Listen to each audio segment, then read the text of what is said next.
Baik, bismillah. Alhamdulillah wassalatu wassalam ala Rasulillah wa ala alihi wa sahbihi wa man wala. Halaman 30. Qala al-Imam Ibnu Qayyim rahimahullah fi faslun fi auladihi sallallahu alaihi wasallam. Pasal yang menjelaskan tentang putra-putri Nabi Muhammad sallallahu alaihi wasallam, putra-putri Nabi Muhammad sallallahu alaihi wasallam. Qala rahimahullah awwaluhum al-Qasim wa bihi kana yukna mata tifla. Anak pertama beliau adalah Al-Qasim namanya, anak laki-laki. Kemudian beliau berkunyah dengan nama anak pertama tersebut. Maka Nabi Muhammad itu kunyahnya siapa? Abul Qasim, ayahnya Al-Qasim. Mata tiflan, Al-Qasim meninggal dunia saat masih kecil. Thumma Zainab, kemudian Zainab. Wa qila hiya asannu minal Qasim. Ada yang berpendapat Zainab itu lebih tua dari Al-Qasim. Tetapi pendapat yang paling kuat, Al-Qasim lebih tua daripada Zainab. Thumma Ruqayyatu, yang ketiga Ruqayyah. Wa Ummu Kulthum, Ummu Kulthum yang keempat. Wa Fatimah yang kelima. Wa qad qila fi kulli wahidatin minhunna innaha asannu min ukhtaiha. Ada yang mengatakan bahwa Fatimah itu lebih tua daripada yang sebelumnya. Tetapi urut-urutan yang paling kuat seperti tadi, Al-Qasim, Zainab, Ruqayyah, Ummu Kulthum, Fatimah. Wa qad dzukira 'an Ibnu Abbas anna Ruqayyata asannu tsalath wa Ummu Kulthum asgharuhunna. Ada juga riwayat dari Ibnu Abbas, tapi riwayat itu lemah, artinya dibandingkan dengan pendapat yang kuat, bahwa Ruqayyah yang paling tua, bukan Zainab. Sementara yang paling kecil, yang bungsu, bukan Fatimah, namun Ummu Kulthum. Tapi kita ambil yang masyhur, yang paling kuat, urut-urutannya adalah Al-Qasim, Zainab, Ruqayyah, Ummu Kulthum, Fatimah. Qala rahimahullah thumma wulida lahu Abdullah. Kemudian Nabi Muhammad alaihi salatu wasallam juga memiliki anak laki-laki namanya Abdullah. Sama juga, kemudian Abdullah meninggal di waktu masih kecil. Wa haula'i kulluhum min Khadijah. Semua anak di atas dari istrinya Khadijah. Walam yulad lahu min zaujatin ghairaha. Nabi Muhammad alaihi salatu wasallam tidak memiliki anak dari istri yang lain. Dari istri-istri Nabi Muhammad alaihi salatu wasallam yang melahirkan anak untuk Nabi hanyalah Khadijah. Ada berapa anak tadi? Ada 6. Yang laki-laki berapa? 2, Al-Qasim dan Abdullah. Yang perempuan 4, Zainab, Ummu Kulthum, Ruqayyah, Zainab, Ruqayyah, Ummu Kulthum, kemudian Fatimah. Baik. Qala rahimahullah thumma wulida lahu Ibrahimu bil Madinati. Berarti semuanya itu lahir di mana? Keenam-enamnya lahir di mana? Di Mekah atau di Madinah? Mekah atau Madinah? Mekah, jelas Mekah. Kenapa? Karena Khadijah, istri Nabi Muhammad SAW, meninggal dunia sebelum Nabi Muhammad hijrah. Tadi kan dinyatakan bahwa semuanya adalah putra-putri Khadijah. Berarti semuanya terlahir di Mekah. Di Madinah, kata Ibnu Qayyim, wulida lahu Ibrahimu bil Madinati. Di Madinah, Ibrahim lahir. Di Madinah, Ibrahim lahir. Siapa Ibrahim? Min surriyatihi Maria al-Qibtiyah, lahir dari budak perempuan Nabi yang bernama Maria al-Qibtiyah, dari suku Qibti dari Mesir. Itu hadiah dari Raja Mesir. Raja Mesir hormat kepada Nabi Muhammad SAW setelah menerima surat dari Nabi Muhammad ajakan masuk Islam. Karena Raja Mesir itu adalah raja yang baik, maka dibalaslah dengan surat yang baik juga. Bahkan dibawakan hadiah-hadiah. Di antara yang dihadiahkan untuk Nabi Muhammad adalah seorang pelayan wanita, seorang budak bernama Maria al-Qibtiyah. Itu budak milik Nabi SAW. Sehingga lahirlah Ibrahim. Kapan itu? Sanata tsaman minal hijrah, tahun ke-8 Hijriyah. Wa basyarahu bihi Abu Rafi'in maulahu, yang memberi kabar lahirnya Ibrahim pertama kali adalah Abu Rafi'. Abu Rafi' itu siapa? Maulahu, budak milik Nabi yang kemudian dibebaskan. Fawahabalahu abdan, saking bahagianya Nabi Muhammad SAW mendapat berita lahir anak laki-laki yang memberitakan tadi Abu Rafi', maka Nabi Muhammad memberi hibah atau hadiah untuk Abu Rafi' seorang budak. Wa mata tiflan qablal fitami, Ibrahim juga meninggal dunia sebelum sempat disapih. Al-fitam itu artinya disapih, berarti kurang dari 2 tahun. Kalau kita berbicara seperti ini dan hal-hal yang lain, maka tidak ada yang lebih berat cobaan hidupnya dibandingkan Rasulullah SAW. Jadi jangan merasa paling susah, jangan menganggap dirinya yang paling berat menghadapi cobaan hidup. Kita semua tidak ada apa-apanya dibandingkan dengan Nabi Muhammad SAW dari semua aspek. Dalam hal apa? Dalam hal dunia itu jelas. Dalam hal dunia nggak ada apa-apanya kita dengan Nabi Muhammad SAW. Nabi Muhammad lahir, ayahnya sudah meninggal.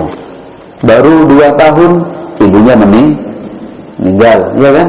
Kemudian diasuh oleh kakeknya yang paling baik dan paling sayang, kakeknya juga meninggal dunia. Diasuh oleh pamannya sampai Nabi Muhammad diangkat sebagai nabi, pamannya meninggal dunia, padahal paman itu yang membela-bela tapi tidak mau masuk Islam. Coba sedihnya kan luar biasa itu Nabi Muhammad SAW, yang membela, yang mendukung, bukan cuma permainan kata tapi 100% didukung, nggak mau Islam.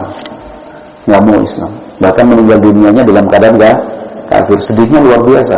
Nggak punya kakak, nggak punya adik, punya anak laki-laki meninggal waktu masih kecil. Lagi berikutnya anak laki-laki meninggal lagi.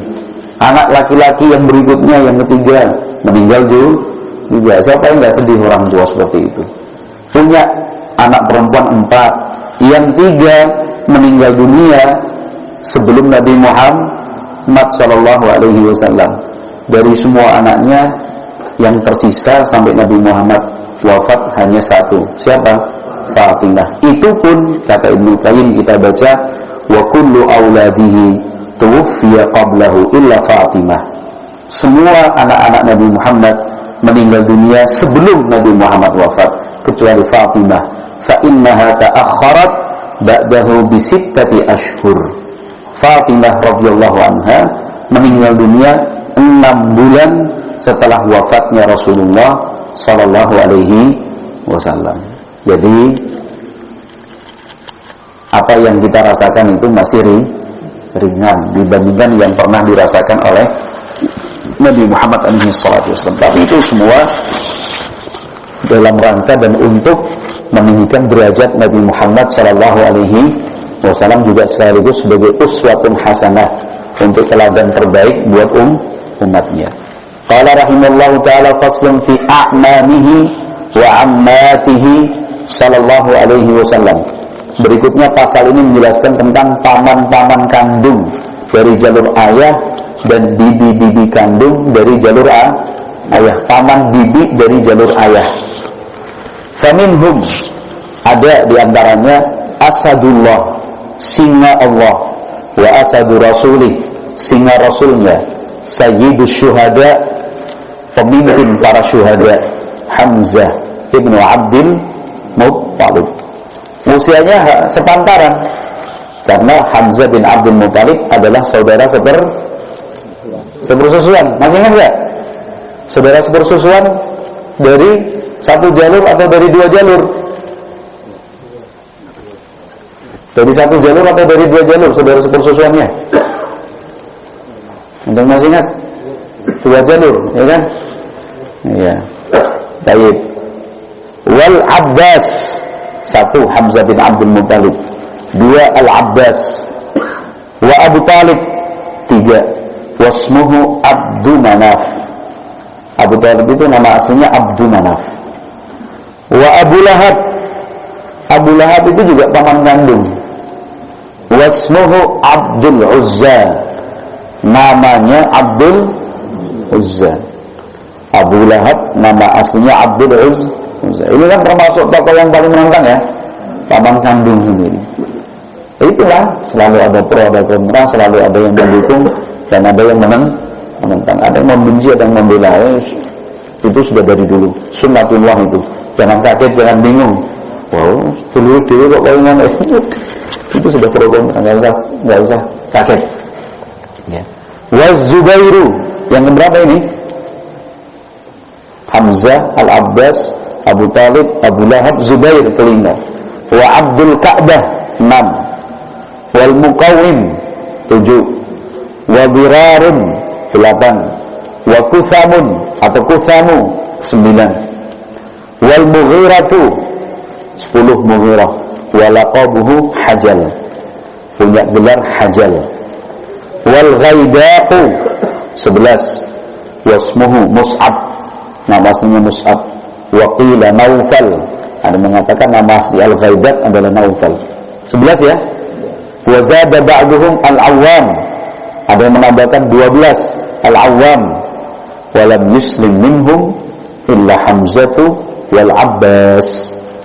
Dari 12 paman Nabi SAW dari jalur ayah, tidak ada yang masuk Islam kecuali hanya Hamzah dan Al-Abbas radhiyallahu anhuma. Wa anna ammatuhu sallallahu alaihi wasallam, adapun bibi Rasulullah sallallahu alaihi wasallam dari jalur siapa? Dari jalur ayah. Fa Safiyatu, satu. Yang pertama Safiyah. Siapa Safiyah itu? Ummu Zubair ibn al-Awwam. Itu adalah ibunya Zubair bin Awwam, seorang wanita pembelani. Ya, Sofia itu seorang wanita pembelani, maka anaknya pun pembelani. Nah, cucunya juga pembelani. Abdullah bin Zubair, ya, panglima perang. Jadi yang paling menanamkan keberanian dan karakter-karakter yang lain itu yang paling berpengaruh dan paling besar efeknya itu justru dari ibu. Kenapa yang paling lama kebersamaannya dengan anak adalah seorang ibu, ya kan? Mau bareng kemanapun ya tetap menang 9 bulan dalam perutnya, ya kan?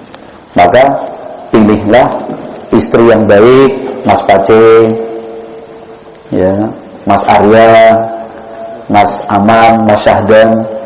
Kalau yang lain-lain harus terlanjur ini, tinggal diperbaiki aja, ya kan? Jangan sembarangan pilih istri ya, Mas Arya ya. Jangan sembarangan, karena anakmu besok sangat dipengaruhi oleh istrimu. Kalau istrimu pelit, anakmu pelit, pasti itu. Kecuali Allah kehendaki yang lain, Allah rahmati. Iya, kalau istrimu penakut, anakmu penakut. Kalau istrimu pemberani, anakmu pemberani. Kalau istrimu itu berkarakter kuat, berjiwa besar, anakmu pun akan berkarakter kuat, berjiwa besar. Tapi kalau istrimu baperan, anakmu akan baperan. Ya kan? Kalau istrimu tertutup, anakmu tertutup. Hati-hati. Jangan asal pilih. Jangan cuma modal cantik tok. Ya kan? Jangan cuma modal kaya saja enggak. Nanti kaya itu enggak ada artinya, enggak ada pengaruh. Orang kaya banyak yang nyesel, ya kan? Kenapa enggak milih yang baik agamanya? Gitu ya Mas Arya, Mas Pace ya, Mas Aman, Mas Adam sudah punya calon belum? Sudah lah, tapi kan kita enggak tahu. Iya, ini Arya aja calon menantu. Iya, nggak tahu mertuanya siapa juga. Kalau begitu, begitu ya Mas ya. Dalam Sofia itu pemberani sampai pernah membunuh ini ya. Sofia ini membunuh orang Yahudi ini. Apa namanya mata-mata ini. Bayangkan seorang perempuan luar biasa. Wa Atikah, yang kedua Atikah, ketiga Barrah, keempat Arwa, kelima Umaymah, keenam Ummu Hakim Al-Bayda. Aslama minhunna Safiyatu. Yang pasti masuk Islam dari 6 bibi Rasulullah adalah Safiyah. Waqtulifa fi Islami Atikah wa Arwa. Ada 2 bibi Nabi alaihi salatu wasallam, Atikah dan Arwa. Itu ada perbedaan pendapat, itu masuk Islam apa enggak. Tapi yang pasti masuk Islam adalah Safiyah radhiyallahu anha. Berarti total saudara-saudari ayahnya berapa? Berapa Mas? 18 ya? 12 tambah 6 tambah ayahnya Rasulullah 19 bersaudara. Kandung. Iya. Ah itu nggak disebutkan di sini. Maksudnya dari berapa istri itu kan maksudnya? Nggak disebutkan di sini. Baik. Wallahu a'lam. Qala rahimallahu ta'ala faslun fi azwajihi. Fasal ini menjelaskan tentang istri-istri Nabi Muhammad SAW. Oh tadi tanya istri itu istrinya Nabi atau istrinya Abdul Muttalib, Mas Iswanto? Oh kalau istri-istrinya Nabi banyak. Menyundul nggak? Baik. Qala rahimallahu ta'ala ulahunna Khadijah bintu Khuwailid Al-Qurasyiyah Al-Asadiyah. Istri dan cinta pertama Nabi alaihi salatu wasalam adalah Khadijah bintu Khuwailid Al-Qurasyiyah Al-Asadiyah, dari suku Quraisy, kemudian anak suku Al-Asad, Bani Asad. Baik. Tazawwaja biha qabla nubuwati. Nabi Muhammad menikah dengan Khadijah itu sebelum beliau diangkat sebagai nabi. Walaha arba'una sanatan. Ketika menikah, Khadijah usianya sudah 40 tahun. Ya. Walam yatazawwaj 'alaiha hatta matat. Dan Nabi Muhammad alaihi salatu wasallam tidak menikah dan tidak berpoligami sampai Khadijah meninggal dunia. Kata para ulama di antaranya Ibnu Katsir, kenapa? Karena saking hormatnya Nabi Muhammad kepada Khadijah. Karena beliau ingin memuliakan Khadijah, maka beliau tidak mau menikah sebelum Khadijah meninggal dunia. Artinya setelah Khadijah meninggal dunia barulah Nabi Muhammad menikah lagi. Baik. Pengorbanannya luar biasa. Khadijah bintu Khuwailid. Wahiyallati azarathu 'ala nubuwah. Beliaulah istri yang benar-benar telah berjuang membela setelah diangkat sebagai nabi terutama. Wajahadat ma'ahu, sama-sama berjihad. Wa wasathu binafsiha wa maliha, berkorban dengan jiwa dan harta untuk Nabi Muhammad SAW. Wah luar biasa, susah dari istri semacam Khadijah bintu Khuwailid radhiyallahu anha. Wa arsalallahu ta'ala ilaiha salama ma'a Jibril. Allah kirim salam untuk Khadijah melalui malaikat Jibril. Wah luar biasa ini, wanita mulia dan terhormat ya. Wa hadhihi khasiyatun la tu'rafu limra'atin siwaha. Kekhususan semacam ini tidak kita ketahui dimiliki seorang wanita selain beliau. Wa matat qabla al-hijrati bi 3 sinin. Beliau meninggal dunia 3 tahun 9 hijrah, sebelum hijrah. Berarti kurang lebih usianya berapa ini? Kurang lebih usianya berapa waktu itu? Hah? Dihitung-hitung ya, coba ya. Ya kan datanya jelas. Nabi Muhammad menikah dengan Khadijah. Ketika menikah usianya 40 tahun. Nabi Muhammad usianya 25. Ya kan? Ini hitungan Hijriah ya. Kemudian Nabi Muhammad diangkat sebagai nabi usia 40. Berarti saat itu Khadijah usianya 58. Kok tambah 8? Tambah 5 dulu. Tambah 15 berarti berapa? 55. Terus tambah Nabi Muhammad mendakwahkan Islam itu selama berapa lama? Di Mekah 13 tahun, kurangi 3 10, tambah 10, berarti berapa meninggalnya? 65 tahun. Khadijah meninggal dunia usia 65 tahun. Nabi Muhammad ketika Khadijah meninggal usianya berapa?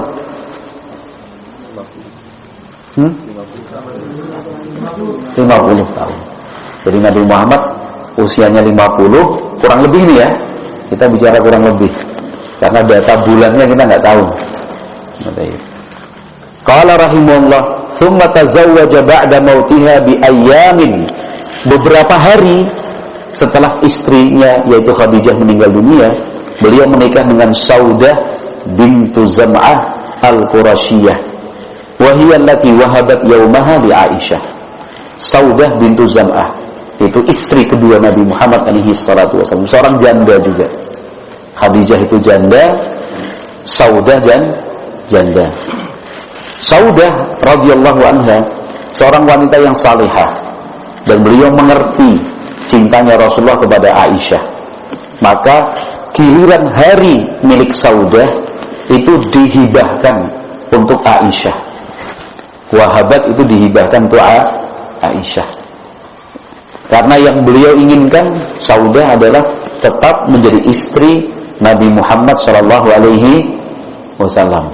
Itu namanya kompromi. Ya. Daripada pisah, ya kan, dibandingkan harus bercerai, beliau memilih tetap ingin menjadi istri Nabi alaihi salatu wasallam walaupun tidak mendapatkan giliran. Kenapa? Istrinya Rasulullah di dunia, otomatis istrinya Rasulullah di surga. Siapa yang nggak mau? Kan begitu. Qala tsumma tazawwaja ba'daha Ummu Abdillah Aisyah. Kemudian istri ketiga Nabi Muhammad adalah Ummu Abdillah Aisyah. Ummu Abdillah Aisyah As-Siddiqah bint As-Siddiq, seorang wanita yang siddiqah, anak Abu Bakar As-Siddiq al-mubarra'ah min fawqi sab'i samawatin, yang dinyatakan suci bersih dari atas langit ketujuh. Artinya dulu ada isu yang beredar disebar kaum munafikin tentang kehormatan Aisyah. Tapi Aisyah dinyatakan bersih dan suci, bebas dari tuduhan dan isu itu. Datangnya dari mana? Dari atas langit yang ketujuh, yaitu dari Allah Subhanahu wa ta'ala. Habibata Rasuli Rabbil Alamin, seorang istri yang sangat dikasihi oleh Rasulullah Rabbil Alamin. Aisyah binta Abi Bakar As-Siddiq wa aradaha alaihi al-malaku qabla nikahiha fi saraqatin min haririn. Malaikat itu sudah menampakkan dan menunjukkan bahwa kelak Nabi Muhammad akan menikah dengan Aisyah. Ya. Diperlihatkan di atas hamparan kain yang terbuat dari sutra. Wa qala hadhihi zaujatuka. Inilah calon istrimu kelak. Tazawwaja biha fi Syawal wa umruha 6 sinin. Nabi Muhammad melaksanakan pernikahan dengan Aisyah di bulan Syawal. Aisyah waktu itu umurnya masih 6 tahun. Umurnya masih 6 tahun di bulan Syawal. Karena orang-orang jahiliyah itu menganggap bulan Syawal bulan sial. Ya. Maka mereka banyak yang menghindari pernikahan di bulan Syawal. Nabi Muhammad hapuskan keyakinan-keyakinan seperti itu dengan menikah di bulan Syawal. Wa bana biha fi Syawal fi sanatil ula minal hijrati wa umruha 9 sinin. Menikahnya usia 6 tahun Aisyah. tapi berumah tangganya diikat dengan ijab qabul itu, akadnya itu 6 tahun, tapi betul-betul berumah tangganya di bulan Syawal tahun pertama Hijrah, usianya sudah 9 tahun. Ya. Yang perlu dicatat bahwa usia 9 tahun Aisyah waktu itu sudah matang dari semua aspek. Ya. Mulai dari fisik sudah matang, dari keilmuan pun demikian, psikis dan mentalnya juga seperti itu. Jadi jangan salah difahami, ya wes aku tak bojo sing karo bocah umure 9 tahun misalkan. Ya bisa kena undang-undang kalau di Indonesia. Iya kan ya? Iya sudah bisa kena undang-undang dan nggak akan diizinkan oleh pengadilan agama kalau 9 tahun 12 tahun. Ya masih 16 17 saja harus melalui surat surat dispensasi. Iya kan? Minimal berapa Mas Sofi? Minimal menikah di Indonesia berapa? Ada aturannya. Kalau perempuan standarnya KTP ya? Iya. Kurang dari itu kan harus ada dispensasi ada. Yaitu sebenarnya untuk melindungi kaum wanita. Yaitu sudah semua aspeknya matang. Aisyah radhiyallahu anha betul-betul sudah disiapkan. Walam yatazawwaj bikran ghairaha. Nabi Muhammad tidak menikah dengan seorang gadis kecuali dengan Aisyah. Jadi semua istri Nabi Muhammad itu berstatus janda, yang gadis hanya Aisyah. Wa ma nazala alaihi wahyu fi lihatin ra'atin ghairaha. Dan tidak pernah ada wahyu turun untuk Nabi Muhammad dalam posisi masih satu selimut dengan seorang istri kecuali dengan Aisyah. Jadi wahyu itu turun, Nabi Muhammad masih tidur bersama dengan Aisyah dengan satu selimut. Itu kan untuk menunjukkan bahwa Aisyah itu wanita istri. Wah, ini wahyu loh, firman Allah yang turun. Wa kanat ahabbal khalqi ilaihi. Aisyah adalah orang yang paling dicintai oleh Nabi Muhammad alaihi salatu wasallam. Ya bukan tanpa sebab, pasti banyak sebab. Kami yang setia, yang mengabdi, yang berkhidmat dan seterusnya. Wa nazala uzruha minas sama. Ya. Kemudian dari atas langit turun pensucian dari Allah Subhanahu wa taala untuk Aisyah seperti yang diceritakan di atas tadi. Wattafaqatil ummatu ala kufri qadhifiha. Semua umat sepakat yang mencela Aisyah kafir hukumnya. Karena yang mencela Aisyah itu ada dari kalangan Syiah. Mereka mencela, mencaci maki ibunda kita Aisyah radhiyallahu anha. Hati-hati, ya kan? Kalau membaca referensi atau menelaah satu buku dan artikel yang berisi celaan kepada istri-istri Nabi Muhammad, celaan kepada sahabat-sahabat Nabi Muhammad sallallahu alaihi wasallam. Wallahu a'lam bishawab. Kita lanjutkan besok. Berarti sudah berapa yang kita baca istri Nabi? 3, Khadijah, Saudah dan Aisyah. Masih ada yang lain, kita baca besok pagi insyaallah taala. Subhanakallahumma wa bihamdika asyhadu an la ilaha illa anta astaghfiruka wa atubu ilaik. Walhamdulillahi rabbil alamin.